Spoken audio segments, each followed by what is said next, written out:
चलो फाइनली नीलम को कुछ तो कहा गया, क्योंकि पिछले हफ्ते सलमान सर ने कह दिया था कि नीलम आप बहुत अच्छा कर रही हैं, आप बहुत अच्छी दिख रही हैं। तो नीलम को लगा कि अच्छा अब मैं कुछ भी करूंगी तो लोग मुझे अच्छा ही कहेंगे, मेरी तारीफ ही करेंगे। तो नीलम ने अपने लिए एक स्टैंड लिया जहाँ पे गौरव के गले पड़ गई वो, जबकि टास्क ही वही था जो टास्क था गौरव ने सेम किया। गौरव ने बताया उनकी कमियों को, लेकिन नीलम को ये बात अच्छी नहीं लगी कि ठीक है आप लोग खाने के बारे में बात कर रहे हैं तो मैं खाना ही नहीं बनाऊंगी। एक्स्ट्रा खाना वो बनाएगी, वो उसको चलेगा, लेकिन जो मेन खाना है वो नहीं बनाएगी। नेहल ने यही समझाने की कोशिश की, लेकिन नीलम को समझना ही नहीं था।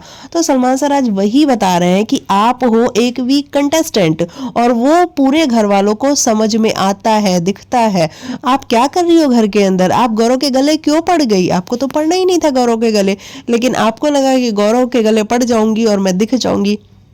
नीलम कह रही है कि सर मुझे काम नहीं करना था, मैंने इसलिए ऐसा किया। ये बात नहीं है, नीलम को कंटेंट देना था, क्योंकि नीलम नॉमिनेट है और नीलम को पता है कि भैया कुछ तो करेंगे तभी दिखेंगे।